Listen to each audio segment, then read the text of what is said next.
messieurs, bonjour, heureux de vous retrouver pour cette nouvelle édition du 13h. Voici les titres de ce samedi 31 février.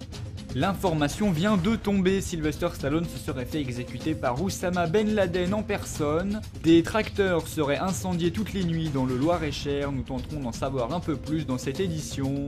Et pour la rubrique insolite, nous décollerons pour les États-Unis pour assister au RCXD Freestyle, un concours de voitures télécommandées. Puis comme chaque samedi, nous partirons à la découverte d'un des nombreux domaines skiables de France et aujourd'hui nous nous arrêterons à la station de Montbeau dans la région des Rhône-Alpes, une région superbe en hiver, vous le verrez. Nous terminerons cette édition par notre page cinéma, nous avons pu nous procurer un extrait exclusif du film Expendables 2, un extrait qui rendra justement hommage à Sylvester Stallone. L'information principale, c'est bien sûr cette triste nouvelle qui nous est parvenue ce matin via le site bombe-oussama.com. La superstar de cinéma Sylvester Stallone aurait été exécuté de sang-froid par Oussama Ben Laden en personne durant le tournage d'Expendables 3. Reportage signé Lisa Monet et Steven McServietsky. Attention, certaines images peuvent choquer le public sensible. Nous sommes le 30 février à la frontière afghano-pakistanaise. Oussama Ben Laden est dans sa piscine à vagues avec les plus fidèles de ses kamikazes. Au même moment, l'équipe du tournage d'Expendables 3 en est à la 5e prise de la scène nommée Je bute tout ce qui bouge.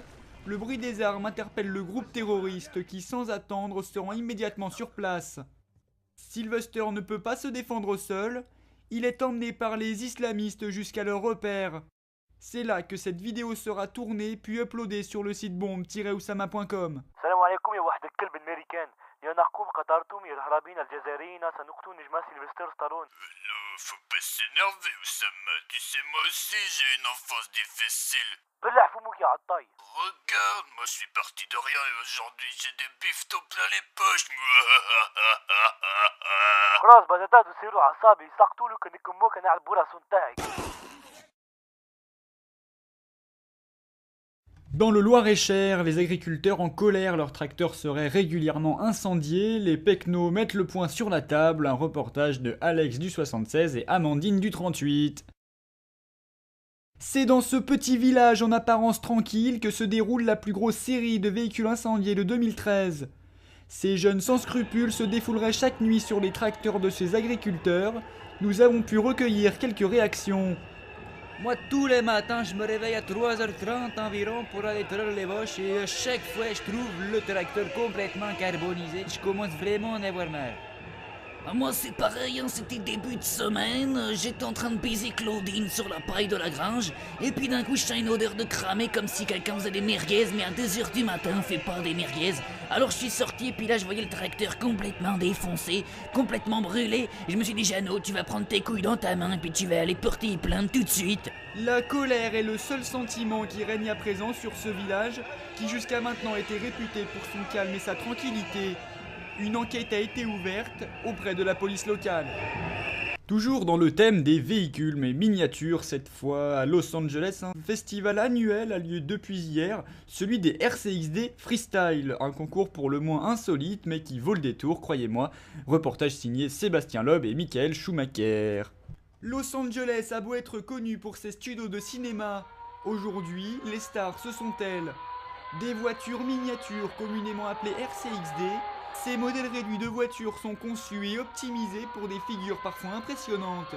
Parmi les concurrents, il y a le champion du monde en titre, qui nous a accordé exceptionnellement une interview.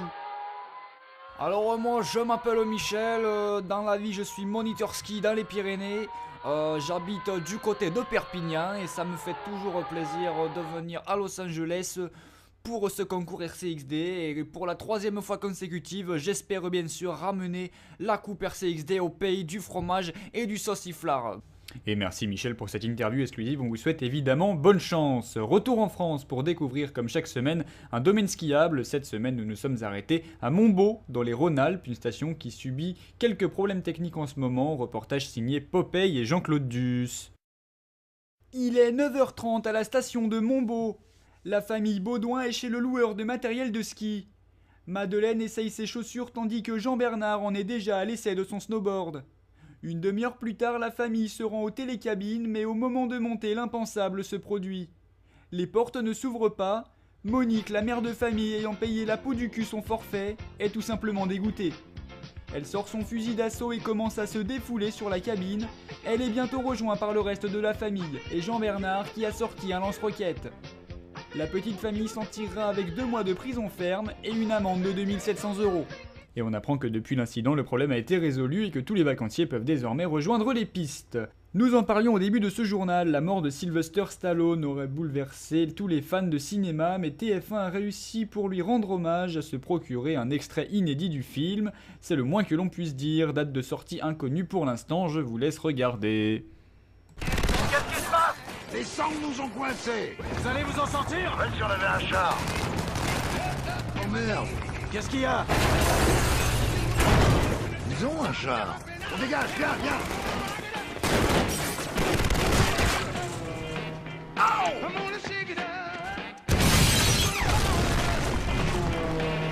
Restons pas là, viens. J'ai plus rien. J'en ai plus qu'une. Pourquoi pas?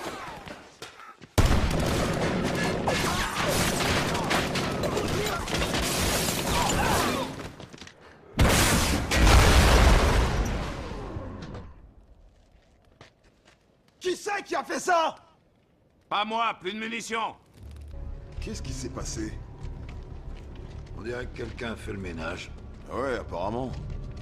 Où sont les tireurs? J'en sais rien, mais s'ils avaient voulu notre mort, on serait morts. Barney?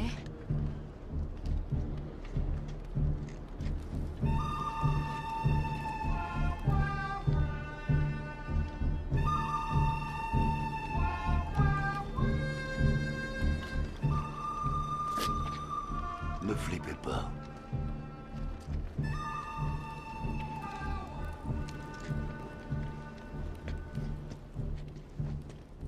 Le monde est petit, hein, Barney?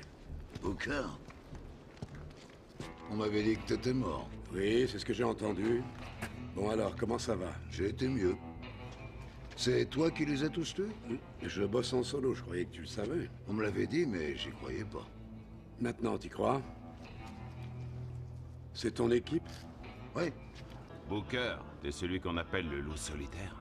Oui, avant, oui. Mais je me suis sociabilisé. Pas tant que ça. J'ai entendu un autre truc. On dit que t'as été mordu par un cobra royal. Oui, c'est vrai. Mais après 5 jours d'agonie épouvantable, le cobra est mort.